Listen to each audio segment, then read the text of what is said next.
kuwa mkono ambao unalima ardhi, mlango wa kulima, kuwa mshindi, kuwa na uhakika sasa, kulea mustakabali wa baadaye. Tufanye kazi pamoja na tukue pamoja, kuimarisha Kenya ni jukumu la Farm Kenya. Hello there, this is Farm Kenya show right here on KTN. Today we'll be looking at geese and ducks type of farming. These two birds in the same space. We'll be speaking to Zipporah Kimemia, who is a quantity surveyor and also a farmer on the side. We'll be looking at the different ways in which all these two and both of these two can coexist in the same space, and how you as a farmer at home can make money and also have the eggs and the meat from these two types of birds. My name is Calvin Nyakundi. Let's get right into it. All right, so thank you so much for joining us today. So tuanze from the basics. Ni nini iliku encourage kuanza maneno ya geese farming? Passion. Their beauty. You know, geese are ornamental birds which are reared for beauty, eggs, meat purposes. So for me, I just wanted them for beauty. Ah, okay. So your beauty, what is it now turning into? Because now you wanted them for beauty, but now what are you finding out? Is it only for beauty, or now, first of all, even before we get to that, how long have you been doing this type of farming? And now that you've gotten to learn, it's no longer about beauty, I believe. So you can tell us how long you've been doing this for.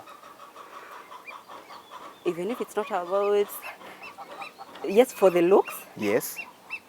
They make my pockets beautiful. Yes, that's what you wanted, yes. They make my pockets beautiful. Because when rearing geese, like for me, I started with a pair. They go in pairs, male, female. So wakaenda wakazana. They got many, but bado sikufikiria, I didn't think about commercial. Bado sikufikiria watu wanaweza zipenda, because you know, for me it was about the looks, the what, like when they form that V shape when they are flying, you know, they communicate mid-air. So there is something which drove for me to go commercial about it. All right. And now, imekuwa miaka ngapi since you started up to now?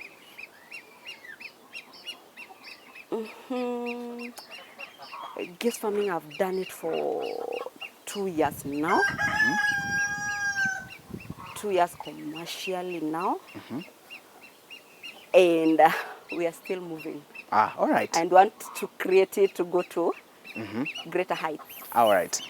Okay, so now let's look at this other side now of, before we even get to the market and everything else, your day-to-day routine.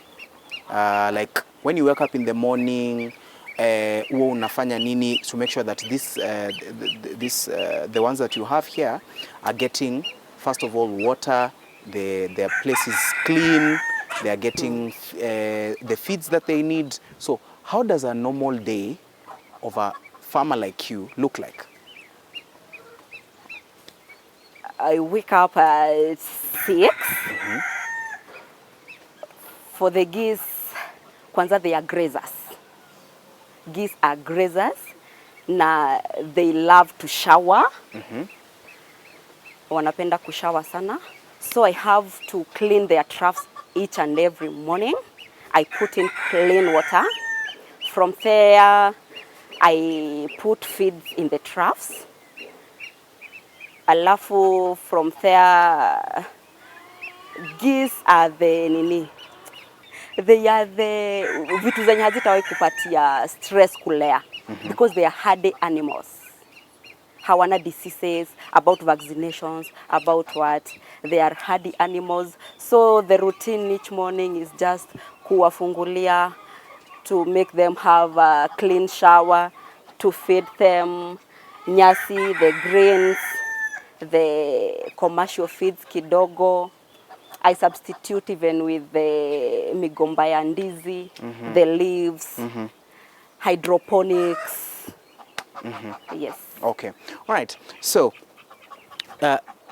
tuingie sasa kwa in a day zinakula how many times and how many times do you make sure that you've add in water, you're adding in water, and like the feeds in a day, how many times? Because you've said morning, and now is there any other time that you are adding the feeds also? No, I give them once. Like what I do, the commercial feeds, I don't do the layers or the growers. What I do a mixture called super mix, which is broken maize, broken rice, cotton, sunflower seeds, what else? Sorghum, ochonga, omena. And what I do about them, I soak and ferment my feeds to assist them in easy digestion. Alafu they grow fast, alafu wanashibanga haraka sana. Okay. So they rest, after kurest wanarudi kwa the troughs, from there they go to the greens, from there wako kwa migomba. Usiku inafika tunaanza routine the following day. Sasa kuna kitu umesema about fermentation. Fermentation of the feeds. Unajua hii this is something that maybe someone who's watching anaweza kuwa anasema ai mbona ana ferment the feeds. So tupatie hiyo science ya fermenting the feeds, like ilikuja aje na inasaidia aje the geese? Like literally the commercial feeds, most of them zinakuanga za unga. Not many people will access what I'm accessing. So many people will give layers. The same thing bado ataferment. And goose hawapendi unga. Utaona ukiwapatia ikiwa the unga itself, watashinda wakiuma, there is a lot of wastage. Watashinda wakiuma wanakimbia kwa maji, wanauma wanakimbia kwa maji. So by fermenting inawasaidia in quick digestion, inawaongeza weight, they grow up fast, na pia they have an easy feeding period because hawana hiyo time ya kuuma wakiendanga iko na maji already. Okay. Very nice and very clever, I can say. So to move kwa aspect ingine, when it comes to maneno ya cleaning, tuangalie cleaning hii renye zinaishi. Ikifika maybe how many times do you clean? Ulisema every day. So wakati una clean every day, what are you removing, especially kama ni waste, kama ni maybe the extra food? Utuambie how you do it and huwa zinaenda wapi wakati after umetoa. About extra feeds, jioni ukikuja hapa kwa troughs hakutakuwa. As I said earlier, hakuna wastage ukisha ferment your feeds. By jioni hapa kwangi na feeds kwa troughs. And about the waste yenye nafagia, because one thing ukitaka kulea goose, just know very well food yao haisimami kwa tumbo. Wanakula, they poop. Wanakula, they poop. So the waste lazima nifagie in the morning. I have list shamba somewhere kwenye huwa ninapeleka that manure na kuza greens, not for sale. Maybe sometimes I'll come to sell, but I don't think so, for my poultry. Okay. All right. So tukuje kwa structure. Hiyo structure yenye huwa zinakaa. Kama hapa kwa hii shamba yako, tumeona umecreate an open structure yenye ina allow light kuingia and everything else. So is it ilikuwa intentional kuijenga hivi ama huwa zinahitaji nini ndio zigrow poa? Let me go this as an aspect like I'm a mother. We are told to sunbath our babies. The same thing with poultry. Even the geese.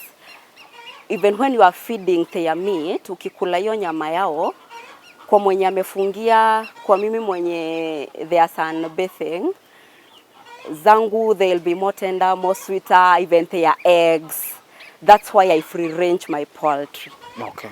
Yes. Alafu nimeona umemix the geese and also ducks. So ikifika ducks, because tunajua ducks zinapenda maji pia as well. Yes. So what happens? Do you sometimes allow them, you fill the trough so that ziingie ndani, they swim a bit? How does that go about? The geese and ducks, you know, both are they are in the ducks. Yeah, the ducks ziko family. the same species. They are the same species. Uh-huh. Wanapenda maji, and that's why I cannot mix them with the other type of poultry, because when you mix them, maji watachafua the others. So these ones, like every morning I put fresh water. They love diving, swimming. The beauty, you know, they are ornamental birds. Yeah. The beauty. The beauty of them is when they are swimming. From there they flap their wings, that V shape. They communicate mid-air, by the way. They communicate mid-air, and they are lovebirds. Hapo kwa lovebirds. All right. So, kuna kitu you mentioned something about diseases where they don't get diseases easily. But now, vile umekuwa ukifanya this type of farming, kuna maybe season yenye unaweza sema in a year that maybe you've encountered maybe one duck or one geese that has become, you know, maybe sick in a way, and how did you go about it? I'm so keen about my geese and ducks, so I make sure I deworm them. Kitu yenye itaua ducks na geese ni minyoo, roundworms, tapeworms. So I make sure if this time nimepatia ya roundworms, next time nitapatia ya tapeworms. I don't give the same dawa each and every time. I alternate. So like for the 2 years, sijaua geese, sijaua ducks. That is nice. That is nice. And for now the feeds. Let's go back to the feeds, because ulisema unazimix. So do you have a place where you usually get your feeds from? Because ulisema the commercial feeds not really so much, but wewe sasa unazimix by yourself. So kuna place yenye maybe una grow ama maybe unazitoa from, so that at least hizi ducks zina get the food. Not really. I don't mix them myself. It's somewhere here. We are in Thika. So there is somewhere where I just noted their feeds are good. They mix the feeds well. When I give my poultry, they give me the best produce that I want. They gain their weight well. So nika stick na hapo. They sell at an affordable price. I can't complain. All right. So when it comes to the troughs za maji zenye huwa the ducks zinatumia, is there a specific material yenye inafaa kutumiwa kama maybe because nimeona wewe zako they've been umetumia clay, right? Yeah, mine are concrete. Concrete, you've used concrete. So what if mtu anatumia maybe plastic, kuna yenye anatumia maybe hizi the ones zenye zimetengenezwa na metal, would you advise that as well, because wewe naona umetumia concrete? There are no specific troughs za kutumia. For me, when I was starting, I had the troughs already. I was planting some strawberries. Yes. On the troughs.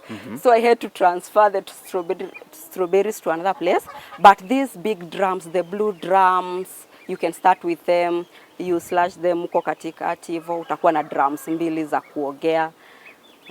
Hata kama saa hiyo huna pesa ya kununua the drums, you may use, kwa boma huwa kukosi karai kubwa. Wapatie hiyo karai kubwa waoge kwanza.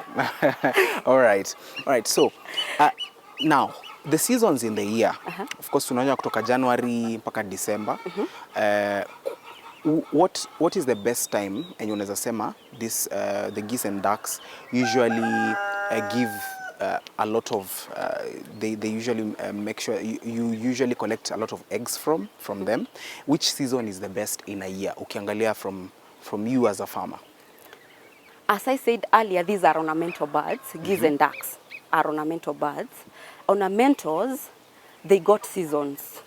It's not every time that you will call me and tell me I want Geese's eggs. So kuna time sitakuwa na hizo eggs. Sana sana, yes, from January to December utapata moja moja, but breeding yao sana sana huwa inaanza August to December. Utapata kunao wengi sana. Yes. All right. And for a mature geese, ndio kuonyeshe niko mature. How long does that take from the moment yenye umechukua kama a very small, unaziita geese? Geese, many goose one. Alafu the small ones. The gooselings. The gooselings. From the moment umezichukua zikiwa gooselings up to when they are mature, how long does that take? And how long do you have now to, stay and say, okay, I'm waiting for this to become mature? In 9 months, the geese are mature. So in 9 to 12 months, that goose should be laying the eggs. But feed them well. Okay. Balanced. And make sure you deworm them. Okay. All right. So when it comes to the temperatures that we have, the weather, does the weather really affect this type of birds? Does it affect them? And if it does, what do you usually do as a farmer to make sure that, they are well taken care of when it comes to weather changes? They are hardy birds. It's not like others that when it's raining, you will maybe unawaingiza kwa nyumba ama wao wenyewe watakimbia kwa nyumba. No, these ones as wanapenda kuoga, they'll just stand still waoge hivyo. Kwa mvua, about baridi, let's talk of the young ones, ndio hawapendi baridi. But for me, the gooselings, as early as 1 week, 2 weeks, na kuanga nishawafunza kudive kwa maji. Wanaendelea tu na that okay. thing.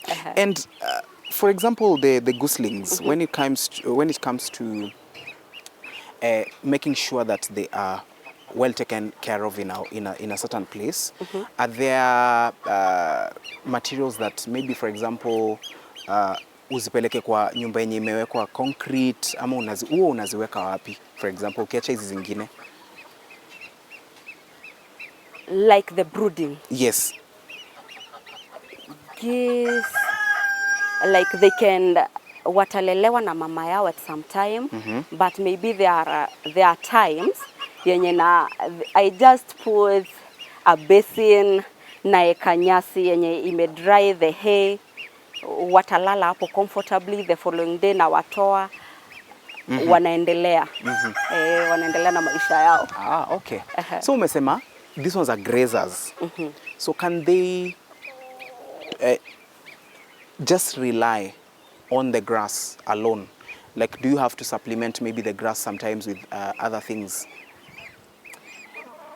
Yes, they can just feed on the greens, but it's good to give some commercial feed kidogo kidogo, so that to boost their growth, their haraka, and their production. Ikuwe sawa. Okay. All right. So when it comes to, of course, we've spoken about the brooding.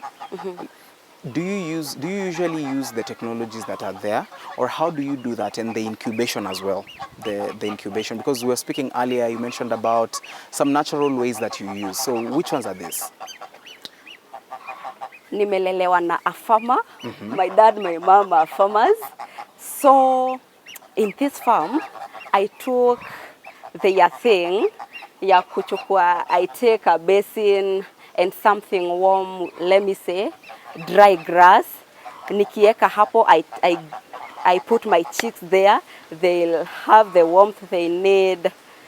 Nothing else. About a brooder, not really. Wow. And how do they come out? Like zinatoka tu zikiwa sawa. Hizi zote zenye tunaona hapa, they've passed through that, right? They've passed through that. Like the ones I'm having here, they are 3 days old, and let me say they were 12. So if you are planning to rear geese, start now, because I told you earlier, the pockets are also beautiful. All right. So, any challenges, especially without using the brooder, you know, any challenges with using this natural way that you're using? There are some challenges. Unaweza pata kamoja kalilaliwa na zile zingine zikitafuta somewhere kwenye kuna joto kabisa. But I take it positively. Naendelea because you know it's not everyone who will afford to be having a brooder. Okay. Yes. So I make it simple so that a person asikuja aseme mimi sina such and such material, basi hutakosa na something to keep the nini warm. Okay. That one yenye imeenda anything huwa si ya kuishi sana.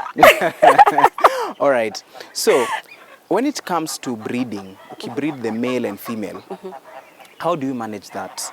And what usually happens? For me, about the breeding, they go in pairs. Geese goes in pairs, and they are lovebirds. So when breeding, I make sure there is no inbreeding. I source my males from outside. I source my males from outside, so there will never be inbreeding in my farm. And when you are taking any goose from my farm, you may tell me, I want this female. Is this a female or a male? Maybe I tell you it's a male. I'll tell you it will pair with this female because they are true love birds. True love girls are in the farm. Okay.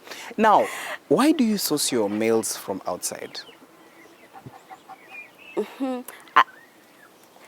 You know, there are many farmers birds.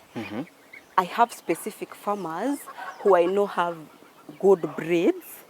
So I make sure I get the best so that nisikuje nilowe my what? The quality. The quality of my breed. Okay.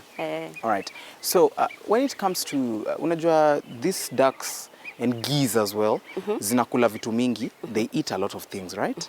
So how do you make sure that whatever they eat, there's no parasite infestation, like hakuna vitu zenye zinaingia kwa system yao zenye ni mbaya, and that one you can speak about also the kind of areas where you get maybe your grass from, you know, yeah. I clean this place every day, each and every morning. I clean their troughs each and every morning so that there is no that dirt they may accumulate. The troughs, pia wakishakula, you see they'll be clean. And where I don't source my things outside sana. What I source outside is easy to commercial feeds. I have grown my Mombasa Road grass, the hay. So I just cut my grass, even napier grass, my skuma, as I said earlier, I take the manure to a land I have leased so that hizo skuma zikue vizuri, I give it to them. Okay. So the chances of poisoning, it's very low. Okay. But have you ever encountered any time when maybe the ducks ate something and then you saw maybe one or two which were not acting the same way they're supposed to act? And what does that show? What does that show a farmer? Maybe a farmer who's at home watching and saying, okay, I've seen this type of signs, maybe the ducks are not behaving the same way. And what did you do if you experienced that? I can't say that I have any challenges with, these are hardy animals, but you should take care yake sana. Si ati you are just there in the morning peke yake alafu upata nayo kesho unaweza pata imeenda. So you should, like a baby, take care of your poultry vizuri. So about the challenges ati nimeona something like ducks ama geese ziki act weirdly. No, maybe from other farmers. I hear it from other farmers. In my farm. Okay. All right. So before we go for break, when you look at the type of grass, because you've said there's the grass that you grow, that you make sure it, you said hay, right? So is it a specific type, or you can just unaweza zifungulia uzipeleke kwa farm uwanja yoyote zikule tu any type of grass? No, it's not a specific grass. I saw it good for me to get the seeds, the Mombasa Road seeds. But any type ya grass yenye uko nayo kwako, they are grazers. They feed entirely, even kwa hay yenye inakuliwa na ng'ombe hiyo yenye imekauka. They feed on that. Okay. Yes. All right, Zipporah. And with that, we're going to go for a short break, but don't go too far. We'll be back with Zipporah. Remember, we are talking about geese and duck farming. Don't go too far.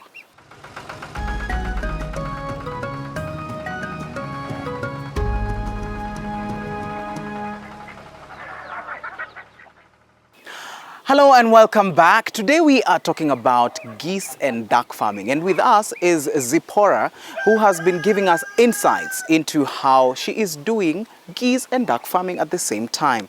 So Zipporah, let's continue. So before we went for break, we were speaking about how you take care of the ducks and also the geese as well. So let's look at the market. Now, umegrow your geese, imefika size enough yenye kupeleka kwa market. So, wewe una measure aje ile yenye itaenda kwa soko na yenye itabaki hapa na wewe? About geese, wakianguliwa from the kifaranga day one, kuna wenye wanakuanga already wamebook.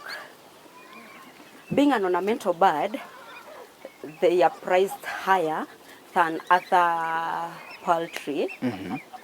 So like a 1 day old goes for 600. Wow. 1 day old. Yes. Goes for 600. 1 to 2 weeks goes for 1,000. 2, 3, 4 weeks there goes for 1,500. So the return on investment inakuanga ikiwa poa. Okay. Very interesting and very, of course, higher prices the way you've said. So when it reaches a point where now they are mature enough, umezipima vizuri, how do you, what influences the pricing? Is it the weight? Is it the weight? What influences the pricing? To me, what influences the pricing, like it's the age, the maturity. Like the mature ones, I sell at 75, they go in pairs, so I sell at 7,500 in pairs when they are fully mature. So they range in pricing, now from adult from 600 each to 7,500 a pair, where that pair, a female goes for 3,500 and a male goes for 4,000. Ah, wow. A male goes for 4,000. So why does a male go for 4,000? I make sure when I'm giving you a female, the male is a bit older than it. Okay. And as I said earlier, they go in pairs. When a male goose identifies a female, they mate for life. So what happens if one dies before? Geese, they mourn. They mourn lost partners and they celebrate reunions. Okay. All right. She actually knows what the ducks and geese are doing and how you're taking care of them. Thank you for that. Now let's move on and look at the value of this, the ducks and the geese. When you look at the geese, the meat from the geese and meat from the ducks, which one usually brings in, more profits? And what do your customers usually want when it comes to the geese and ducks? For the ducks, most of my consumers, they want it for meat. Yes, there are few customers who buy them to go rare, but most of them are for meat. But for the geese, most of them buy for rearing, so for the beauty purposes, for eggs, for meat, yes, for security. For security, the geese? Yes. Why? Why for security? Most people think that geese are just noisy birds. No, they are not. They are not just noisy birds. They are, security-wise, they are louder than the dogs. They detect a stranger haraka kuliko the dogs. So in your farm, if you have both, you will notice before the dog barks, goose washakwambia sio kuzuri. Ah, okay, very interesting. Did you know that? I mean, like if you have the geese in your farm, you are at an advantage than someone who doesn't have the geese, because of course they will alert you when something happens. Very nice. So now we've looked at the meat and what it brings. So many of the customers really want the ducks for the meat, right? Okay, so let's move on and look at the geese. Do you usually use the feathers for anything else, or you just throw the feathers away? Do you use them for anything else, like pillows, you know, like pillows for the chairs, for the bed? I've not thought of such a thing about feathers, but maybe sometimes to come. Ah, that is something to think about. Something to think about. Okay, right. So let's move on. Between you and the customers, are there usually the middlemen who usually help you sell, or you usually just get to your clients directly? I sell online through TikTok on my page. So my clients are from there, yes, locally, yes, but most of the customers are online. I get calls from people telling me, I've referred so many people in your farm, I don't know you, but you seem so genuine. So I have just referred many people. I just thank God for such referrals, and I pray for them wenye siwajui, and they are referring the customers to me. All right. So how much does it cost to bring one goose from the moment it's a young one up to the time it matures? If you look at the kind of taking care that you need, the feeds, the cleaning, and everything else, from your perspective? From my perspective, geese are the best things to rear when you hawatawai kupe pressure that you don't have money in your pockets to go buy commercial feeds.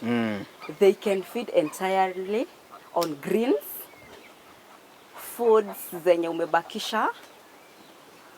If your farm kuna napier grass, kuna migomba ya ndizi, kuna these leaves za ndizi, they can entirely feed on greens.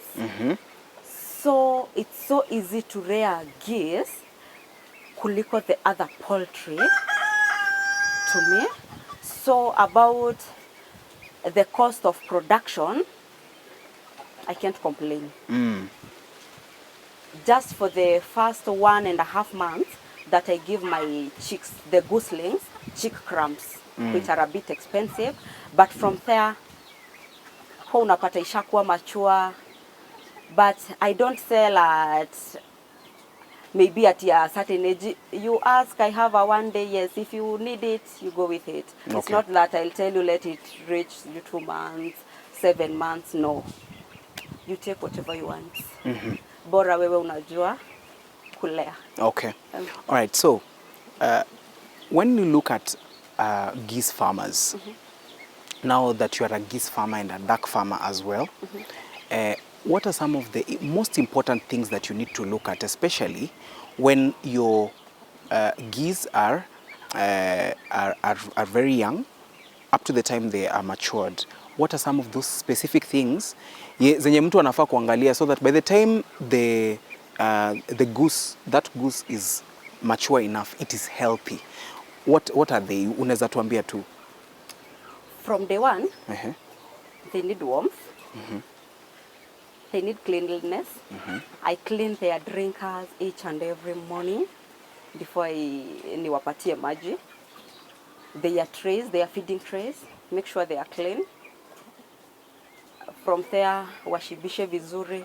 By the way, when you feed your gooselings with chick starter crumbs, for the first 2 months, the second month, you can think uyo goose karibu akuwe mature. Yes, because the protein content inakuanga juu. Yes. Na hizo chick crumbs vile umezi-mention sasa. Now I think we need now to look at this chick crumbs. How many times do you have to feed your geese that, and also what content do they have so that zinafanya this geese zina grow, zinakuwa very ni kama ziko mature as well? You should make sure gooselings wako hawakosi food. Like they are not eating 24/7. Now that feeding period ya from saa 2 to 5 ama to 6, make sure hawakosi food. They feed usiku wakijitandaza, hasa ni kudigest whatever they had the daytime. So bora tu usiwanyime food. Yes. Okay. Alafu vile hasa wanaenda wakikua, I substitute even with, I forgot about hydroponics. I do hydroponics, where in that hydroponics, I do it with maize. You can do it with maize, millet, barley, wheat, the grains. For me, I use the maize, huwa ninapanda. And the maize, ukifanya ikiwa hydroponics, it got carbohydrates, proteins, and vitamins all in one. Yes. All right. So advantage hii hydroponics, because unajua not very many people usually do that for their, for their poultry. Why did you decide hydroponics, and what motivated you to do hydroponics for the poultry? Due to feeds kukua, saa zingine they fluctuate in prices, saa zingine zinakuwa they soar up high. Yeah. So kuna mitandao, kuna nini, so mimi ni mtu nasoma sana, so I came across about hydroponics, nikaianza. I started with the maize. The advantage of it, so inani reduce the cost of feed. In fact, like the space that I do the hydroponic thing is a is a 60 by 100 centimeters squared rectangle, which carries 2.4 kgs of maize. In return, in 5 to 7 days, I get 8 kgs of the hydroponics. From the 2.4, I harvest 8 kgs. Okay. Just seeds and water. Wow. And now this one is helping you because the money that you'd have used on the feed, you're now using it on something else. So when you look at how hydroponics has come in to you as a farmer, what would you advise a poultry farmer? Would you advise them to go the hydroponics way?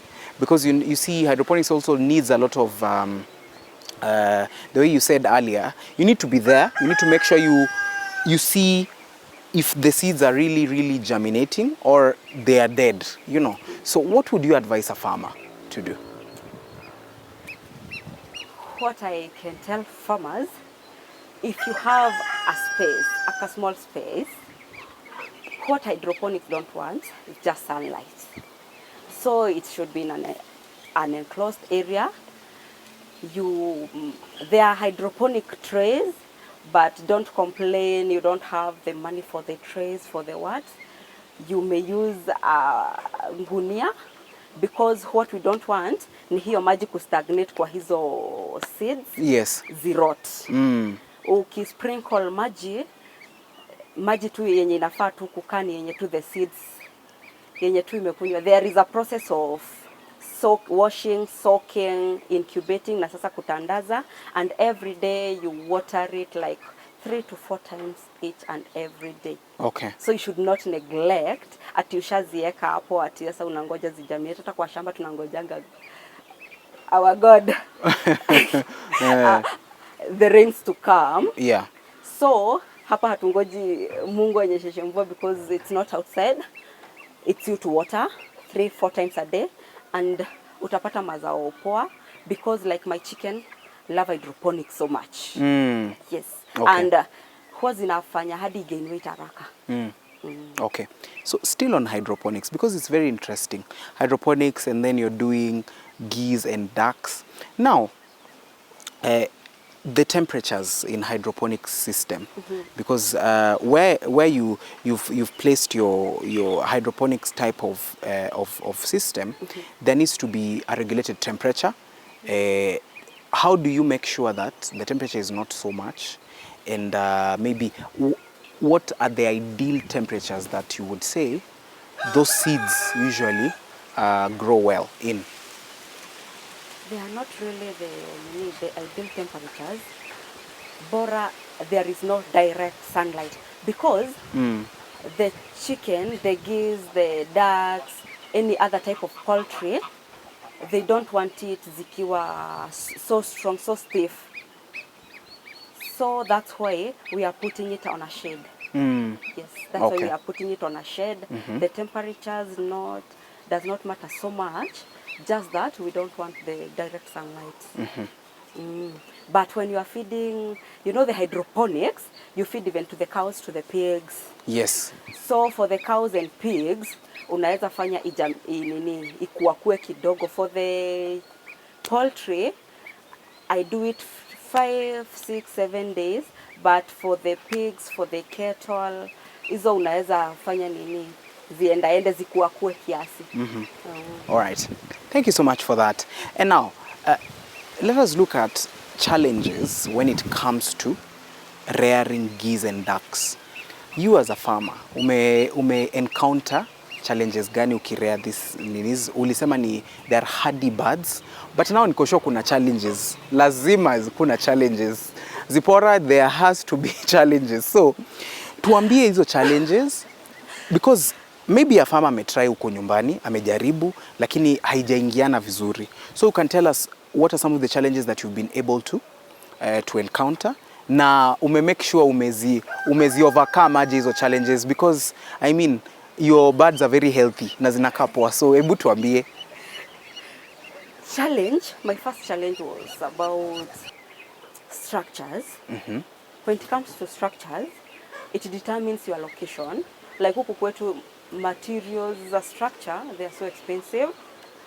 So building a structures huwa inakuwa really huwa inasumbua. Then another challenge was feeds. That's when I came up with planting the Mombasa Road grass. Knowing how to ferment my feeds, because like when you ferment, obvious ukieka kilo 3 ya feeds, hautaitoa hapo ikiwa kilo 3, itafura. Alafu hawataikula hiyo food sana at once. So about challenges, feeds ilikuwa a challenge. So I came up with solution: the Mombasa Road grass, the fermentation, the hydroponics, sasa migomba ya ndizi. Nilikuwa nakata mgomba inaozea kwa shamba. So like jioni ukikuja hapa hakutakuwa na hizi migomba, watakuwa wamemaliza. And the fiber is good to ease their digestion. Yes, those are some of the challenges that I may have faced. For people may ask about diseases, and as I have said, mimi nakuanga hands on, nakuanga hapa 24/7. So it's rare. For my ducks and geese farming, sija experience any type of disease. Okay. Maybe it's because huwa nawaangalia sana, and I make sure I deworm them. What I know itaangusha goose na ducks ni minyo sana roundworms, tapeworms. Okay. Okay. And also for the water that you use in your farm, what would you advise a farmer to use? Is it rainwater collected from the rain? Is it tap water? Yeah, you can also give us a little bit about that, because you know worms as well, they usually thrive in in maybe sometimes water that is a little bit not very, very clean, and also food that is not clean? For me, I use company water most of the time, but at times I have a pipe yenye nime connect from Chania River. So sometimes I tap the water from the river, sometimes from the rain, but sana sana natumia hii ya domestic tu yenye tu chlorinated. Ah, okay. And it's serving them well, right? It's serving them well because you know wanapenda kuoga sana. They are clean birds. And kitu yenye challenging inaweza kuwa mwenye hana maji mingi, but ya karai pia ni enough. Okay. Because they love it when they breed in water. Okay.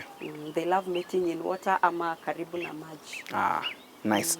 So, let us look at farmers, geese and duck farmers, and what you think are some of the mistakes maybe zenye umeona some farmers huwa wanafanya, because unapata a farmer amepata the geeselets vizuri ziko hapo, but now at the end of the day maybe hizi geeselets zinakuja zinakufa or hazigrow vile inafaa. So what are some of the challenges, not even challenges, what are some of the things that you think farmers wa hizi type of birds wanafaa kulearn, enye maybe umeona in your experience enye umeona hawafanyi poa? What one should do is maintain a certain feed.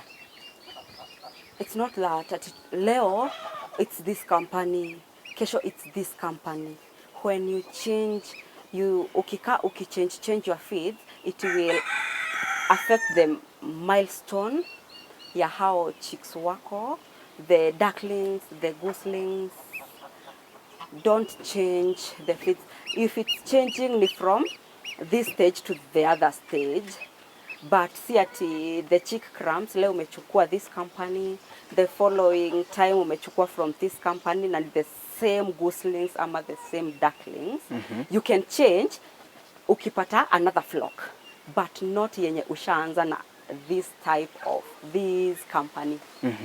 That's one issue yenye farmers wanakuanga nayo. Change feeds. Hata ukitoa huku kwangu, yes it will change, juu maybe kampuni yenye mimi natumia haiko huku kwenye. But that one thing haitafanya leo ununue kilo moja huko, kesho kilo moja. Acha kuenda hivyo. Tuende kwa barabara ikiwa smooth. Okay. So finally, wewe kama geese and duck farmer, unaweza encourage young farmers wenye wanajaribu kuingililia hii, unaweza kuambia nini, because you are a young farmer? Unaweza waambia is this something that they can get into and also get profits from? As an ornamental birds farmer, like geese na ducks, I can advise, let me talk about young mothers. I'm a mother. I love nature. I love nurturing. That's our nature as mothers. Nature, nurture what nature gives us, what nature blesses us with. So in that small space yenye uko nayo, you can do it. And it's not difficult to do it. Unaweza anza with that small capital yenye uko nayo. Like for me, I started with a pair of geese. I started with a pair of ducks. Anything in my farm, any poultry bird in my farm, I started with a pair. So it's not about ati lazima uchukue a big flock, uende uanzane nayo. No. What you have in your pocket, lazima kuna kitu unaweza toa kwa farm kama hii yetu. Okay. You get pairs, ziende zikue, and I can assure you the return on investment thing, it will be so good, because for example, like for the geese, I have some goslings here. They were hatched when they were 12 in number.